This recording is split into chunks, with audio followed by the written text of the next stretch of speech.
आजकल एक बड़ी पॉलिटिकल चर्चा पूरे देश पर हावी है कि आखिर इस देश का नाम क्या है। कुछ लोगों ने मिलकर एक गठबंधन बनाया और उन्होंने गठबंधन का नाम रख दिया INDIA, और ये मिलकर अंग्रेजी में बन जाता है क्या, इंडिया। इंडिया बन जाता है। अब दूसरे वाले जो थे उन्होंने कहा ये तो गड़बड़ हो गई, इनकी तो पार्टी इंडिया हो गई, अब हम इंडिया की बुराई नहीं कर सकते। तो उन्होंने कहा हम देश का नाम दूसरा पुकारेंगे, हम देश को क्या कहेंगे, भारत कहेंगे। अब बड़ी समस्या हो गई। अच्छा, मैं कहीं कुछ विद्वानों में बैठा हुआ था तो वो बोले अरे बकवास की बात करते हैं, ये देश कोई इंडिया और भारत थोड़े है। मैंने कहा फिर क्या है?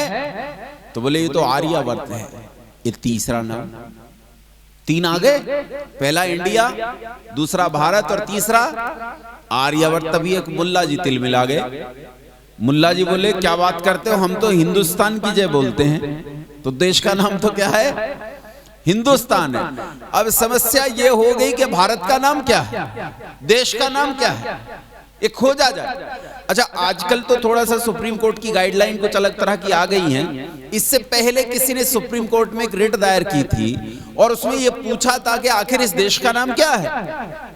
तो सुप्रीम कोर्ट ने कुछ दिन की चर्चा के बाद हाथ खड़े कर दिए, बोले हमें नहीं पता क्या नाम है, क्योंकि सुप्रीम कोर्ट के वो संविधान की पहली ही लाइन कहती है India that is Bharat, India जो भारत है।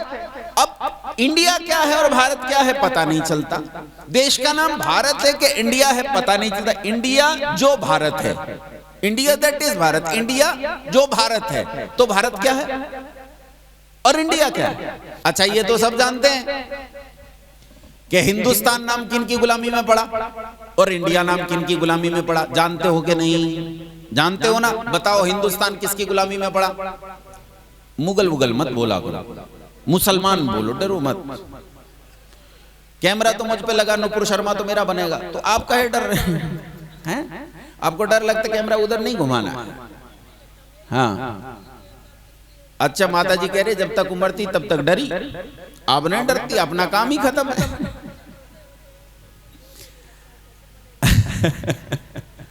अच्छा सुनो ध्यान से, इस देश का नाम क्या है? हिंदुस्तान पड़ा मुसलमानों की गुलामी में और इंडिया पड़ा किनकी गुलामी में? ईसाइयों की गुलामी। कैसे पड़ा भाई नाम? ये भी तो देख लेते हैं नाम कैसे पड़ा। NCERT की किताब में पढ़ाया जाता है दोनों को, इंडिया शब्द भी पढ़ाया जाता है और हिंदुस्तान शब्द भी पढ़ाया जाता है। और क्या पढ़ाते हैं हिंदुस्तान के बारे में? कहते हैं इस देश में एक नदी बहती थी। क्या नाम था नदी का? सिंधु नदी। और सिंधु नदी से हमारी तरफ की घाटी को कहते थे सिंधु घाटी, और सिंधु घाटी में रहने वाले लोगों को कहा जाता था सिंधु लोग, और सिंधु लोग जिस स्थान पर रहते थे उसे कहा जाता था सिंधुस्तान। और कहते हैं मुसलमान जब इस देश में आए, मुसलमान सा को सा नहीं बोल पाते थे, इसीलिए उन्होंने सिंधु लोगों को क्या कहकर पुकारा? सा को ह बोलते थे, तो उन्होंने सिंधु लोगों को क्या कहकर पुकारा? हिंदू लोग। और सिंधुस्तान को क्या कहकर पुकारा? हिंदुस्तान। इस तरह इस देश का नाम पड़ा हिंदुस्तान और हमारा नाम पड़ा हिंदू। एकदम नकली कहानी, एकदम झूठी कहानी, कोरी गप। इससे बड़ा झूठ संसार में दूसरा नहीं हो सकता। कहता मुसलमान सा को सा नहीं बोल पाता, ह बोलता है, इसलिए हमारा नाम हिंदू और देश का नाम हिंदुस्तान हुआ।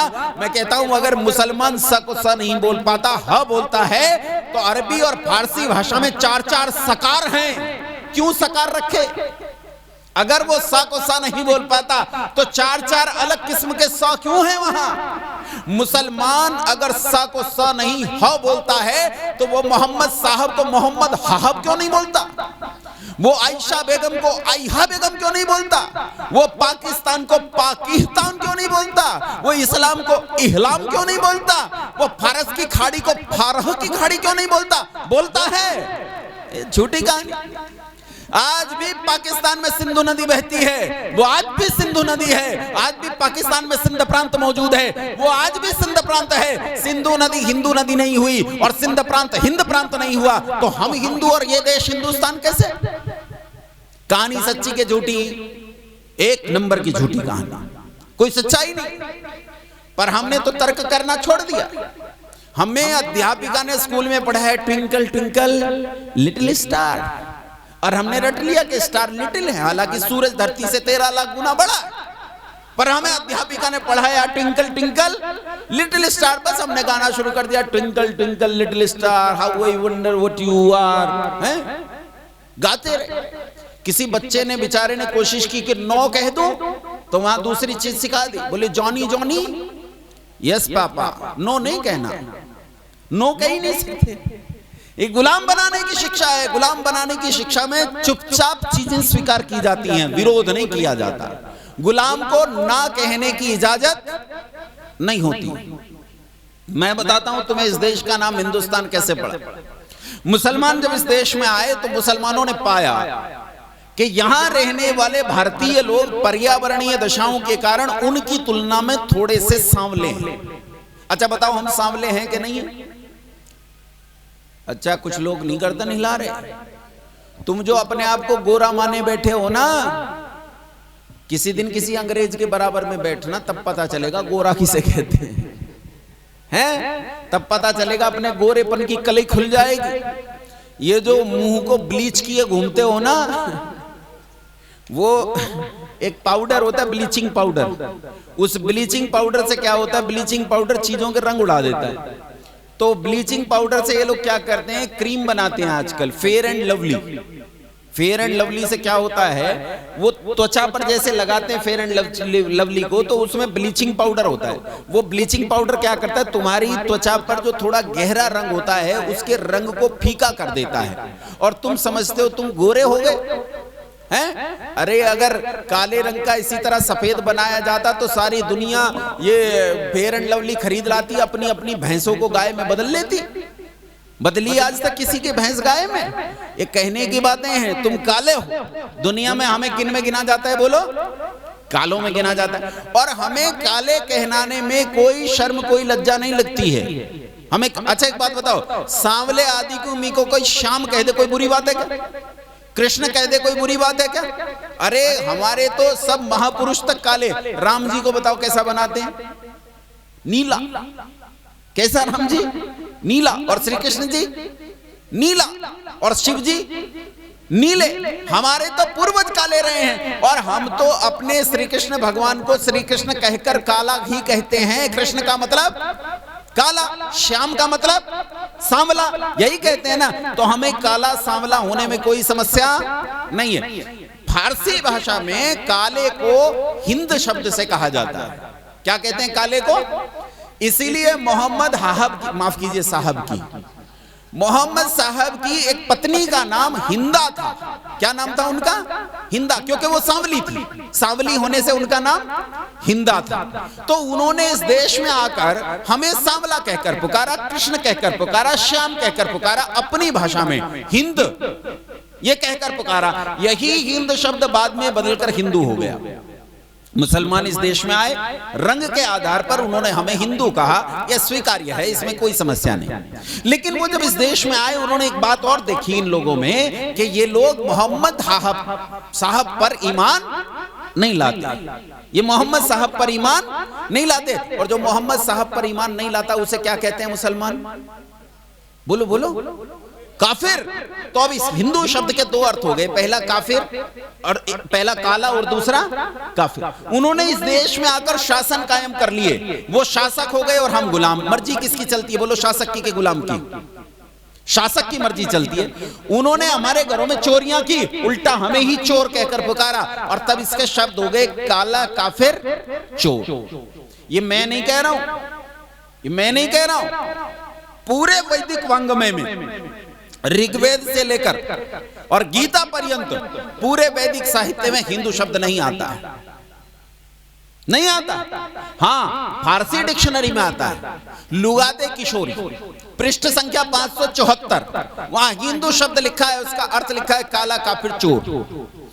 फिरोज अल लुगात पृष्ठ संख्या 620, वहां शब्द संख्या 20 हिंदू शब्द लिखा रखा है काला, काफिर, चोर। जिन्हें मेरा यकीन न हो तो तुम्हारी जेब में मोबाइल फोन रहता है आजकल तो यूं जांची जाती हैं चीजें।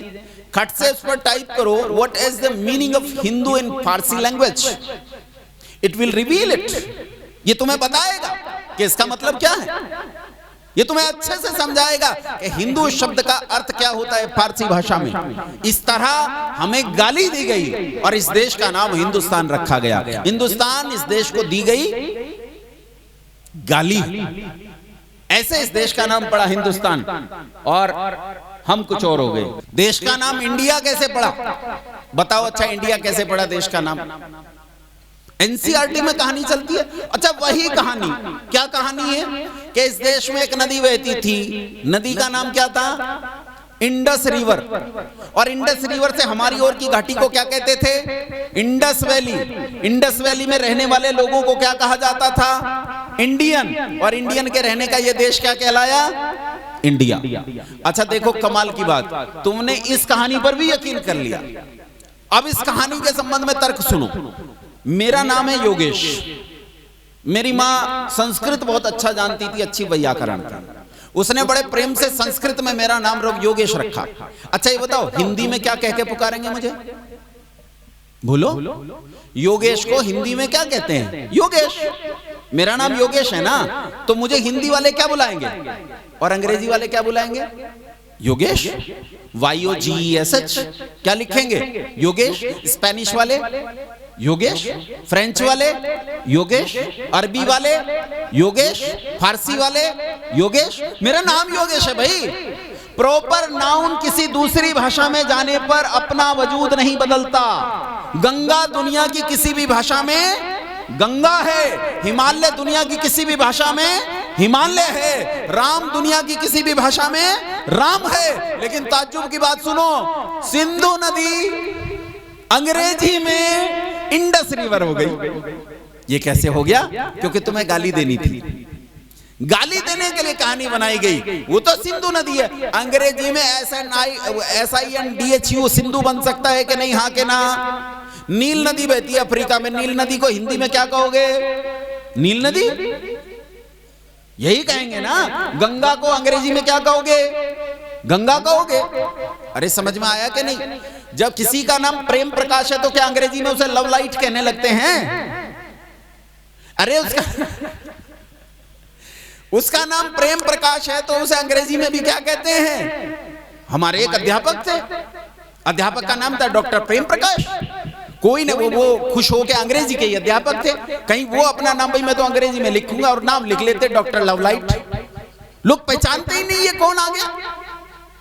प्रेम प्रकाश उनका नाम है, नाम नहीं बदला करता। सिंधु नाम बदलने वाला नहीं है। तो फिर इंडस रिवर कैसे हुई? मैं बताता हूं तुम्हें कहानी। कैसे पड़ा इस देश का नाम इंडिया? इस देश के किस्से सुदूर पूरी पृथ्वी पर फैले थे। पूरी पृथ्वी पर इस देश की कथाएं सुनाई जाती थी और दुनिया में माएं अपने बच्चों को सुनाती थी, करे बच्चों संसार में एक देश है जो देवताओं का देश है। वहां स्त्रियां सीता और पुरुष राम होते हैं। लोग गीत गाते हैं कि जहां बालक राम होते हैं और कन्याएं सीता होती हैं, वह ऐसा देश है, वो अद्भुत देश है। दुनिया में कोई स्थान ऐसा नहीं जहां 6 ऋतुएं होती हों। देवताओं के इस देश में 6 ऋतुएं होती हैं। देवताओं के इस देश में इतने खनिज हैं कि उसे सोने की चिड़िया कहा जाता है। देवताओं के इस देश में इतनी वनस्पतियां, औषधियां, फल और फूल हैं, इतने फल हैं कि दुनिया के किसी छोर में ऐसे नहीं मिलते। वो स्वर्ग है, स्वर्ग। लोगों ने अपनी खुदाई किताब में इसे जन्नत लिख दिया। वो जन्नत कोई और नहीं, जिसकी कल्पना सुदूर उन लोगों ने की, उन जंगलियों ने जिस जन्नत की कल्पना की, वो जन्नत यही भारत है। इसकी कहानी और किस्से दुनिया में फैले हुए थे और ये मलेच्छ अपनी दादी नानियों से इन कहानियों को सुनकर बड़े हुए। पुर्तगाल में एक छोटा सा बच्चा अपनी दादी नानी से आर्यावर्त की कहानियां सुनता था और बड़ा हुआ कि और संसार में क्या ऐसा देश भी हो सकता है। उसके मन में एक सपने ने जन्म लिया, एक दिन मैं देवताओं की भूमि पर जाऊंगा, एक दिन मैं आर्यावर्त जाऊंगा, जरूर मैं एक दिन आर्यावर्त जाऊंगा। बालक बड़ा हुआ, इसके साथ साथ इसका सपना भी बड़ा हुआ और इसने अपने सपने की राह पकड़ के अपने सपने के पीछे चलते चलते नाविक बनना स्वीकार किया ताकि मैं एक दिन देवताओं के देश में जा सकूं। इस लड़के का नाम था Vasco D gamma. Vasco D gamma अपना जहाज लेकर निकल पड़ा देवताओं के देश की खोज में। और एक दिन वो जहाज जो हवाओं के धक्के से चलते थे, इसका जहाज चलते चलते एक दिन एक भूमि पर आ लगा और ये समझ गया कि मैं आर्यवर्त पहुंच गया हूं। रात्रि के समय उस जहाज से उतरते ही इस भयभीत आदमी ने, क्योंकि इसने वीरता के किस्से सुने थे आर्यवर्त के लोगों की, इसने रात्रि के समय सोते हुए लोगों पर हमला कर दिया और उन लोगों को अपना गुलाम बना लिया। अच्छा, मैंने सोचा कि अगर अंग्रेजों ने देश का नाम इंडिया रखा है तो उन्हें इंडिया शब्द का अर्थ पता होना चाहिए। मैंने इंडिया शब्द ढूंढा ऑक्सफोर्ड डिक्शनरी में। ऑक्सफोर्ड डिक्शनरी कौन सी, वो दुकान पे खरीदते वो वाली नहीं, ये ऑक्सफोर्ड यूनिवर्सिटी ऑक्सफोर्ड प्रेस से छपती है, कई हजार रुपए की आती है। इसे कहा जाता है the Bible of English language. इसमें मैंने इंडिया शब्द ढूंढा, आप आश्चर्य करोगे पूरी ऑक्सफोर्ड डिक्शनरी में इंडिया शब्द ही नहीं है ही नहीं। लोग कहते हैं अंग्रेजों ने नाम रख दिया, लेकिन मैंने थोड़ा ढूंढा तो मुझे इंडियन शब्द मिला और इंडियन शब्द का अर्थ उसमें लिखा था ओल्ड फैशन्ड ऑफेंसिव, अर्थात जंगली और जाहिल। ये वहां उतरा और इसने उतरते उन लोगों को बंदी बना लिया और इन बंदियों को, जिन्हें उसने गुलाम बनाया, इन जंगलियों को, इन जाहिलों को उसने इंडियन कहकर पुकारा। क्या कहकर पुकारा? गुलामों को क्या कहते हैं अंग्रेज? इंडियन। बोलो बोलो, क्या कहते हैं?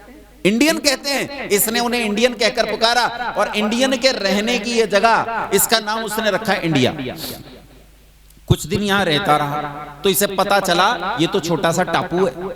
देखा यहां तो बहुत सारे टापू हैं, ये खोजा तो 5, 10, 20, 25, 30, 35 टापू निकलते गए। इसने उन सारे टापुओं पर कब्जा कर लिया और जब टापुओं पर कब्जा कर लिया तो इसने इस इंडिया शब्द का प्लूरल बना दिया। कहा इंडिया तो एक को कहते हैं, इसका प्लूरल कर देता हूं क्योंकि ये तो 35-40 है। इसने इसका नाम कर दिया इंडीज। और क्योंकि ईस्ट में नहीं गया था इसलिए इसने इंडीज से पहले एक शब्द जोड़ दिया वेस्ट और नाम बन गया वेस्ट इंडीज। आज भी नॉर्थ अमेरिका के नीचे, साउथ अमेरिका और नॉर्थ अमेरिका के आसपास ये टापू पाए जाते हैं। आज भी उसे वेस्ट इंडीज के नाम से जाना जाता है और वहां रहने वाले लोगों को आज भी रेड इंडियंस कहा जाता है। जब इसे पता चला कि तू वहां नहीं पहुंचा जहां के लिए चला था तो ये अपना जहाज लेकर दक्षिणी अफ्रीकी महाद्वीप का चक्कर लगाते हुए एक दिन इस मलेच्छ के जहाज ने मेरी भूमि को छुआ। एक दिन इसने मेरे भारत को छुआ और सैकड़ों सालों से मुसलमानों की गुलामी भोग रहे उन कमजोर लोगों को इसने अपना गुलाम बना लिया। और गुलामों को क्या कहते हैं अंग्रेज? बोलो, अभी तो बताया था। क्या कहते हैं? इंडियन। इसने उन्हें इंडियन कहकर पुकारा और इंडियन के रहने का ये देश क्या बना? इंडिया। और क्योंकि ये ईस्ट में था इसलिए इसने इस देश का नाम रखा ईस्ट इंडिया। समय बीतने पर पुर्तगालों के पीछे फ्रांसीसी और फ्रांसीसियों के पीछे अंग्रेज इस देश में आए और अंग्रेजों ने इस देश में आकर इसी ईस्ट इंडिया शब्द के आधार पर इस देश में अपनी एक कंपनी स्थापित की और उस कंपनी का नाम उन्होंने रखा ईस्ट इंडिया कंपनी। समय बीतने पर ईस्ट शब्द छूट गया और देश का नाम रह गया केवल इंडिया और हम हो गए इंडियन। बड़े बड़े पोस्टर्स लेकर क्रिकेट के मैदानों में लड़के बैठते हैं, we are very proud to be Indian. हमें बहुत गौरव है कि हम इंडियन हैं। इसके अर्थ में जाकर बोलो, हमें बहुत गौरव है कि हम जंगली हैं, हमें बहुत गौरव है कि हम जाहिल हैं, हमें बहुत गौरव है कि हम गुलाम हैं। क्या कर सकते हो गौरव? ऐसा होने पर इस देश का नाम इंडिया नहीं था, इस देश का नाम हिंदुस्तान भी नहीं था, इस देश का नाम क्या था? आर्यवर्त। क्या नाम था इस देश का? आर्यवर्त था। भारत भी उत्तरोत्तर बाद में पड़ा नाम है लेकिन फिर भी भारत एक अच्छा नाम है। भारत इन दोनों की तुलना में एक अच्छा नाम है। श्री कृष्णचंद्र महाराज महाभारत के युद्ध में बार बार कौरवों और पांडवों को उठकर कहते हैं उत्तिष्ठ भारत, युद्धस्व भारत, युजस्व भारत, शृणु भारत। बार बार अर्जुन को भारत कहकर पुकारते हैं, वो कर्ण को भी भारत कहकर पुकारते हैं, वो भीष्म को भी भारत कहकर पुकारते हैं। भारत के वंशज क्या कहलाए? भारत। और जब इन भारतों का इस पूरे देश पर शासन हुआ तो ये देश बन गया भारतवर्ष। क्या बन गया? भारतवर्ष। इस तरह इस देश का नाम पड़ा भारतवर्ष। न इस देश का नाम कभी इंडिया था, न इस देश का नाम कभी हिंदुस्तान था। इस देश का नाम आर्यवर्त था और बाद में कतिपय राजनीतिक कारणों से इस देश का नाम बदलकर क्या बना? भारतवर्ष। इंडिया और हिंदुस्तान की तुलना में तो भारतवर्ष कहीं अच्छा है। बोलो हाँ के ना? बात समझ में आई कि नहीं आई? 100 से अधिक देशों में देखा जाने वाला, सर्वाधिक लोकप्रिय और सबसे अधिक फॉलोअर्स के साथ पूरी दुनिया में आर्य समाज के विचारों का प्रचार करने वाला एकमात्र चैनल वैदिक प्रचार।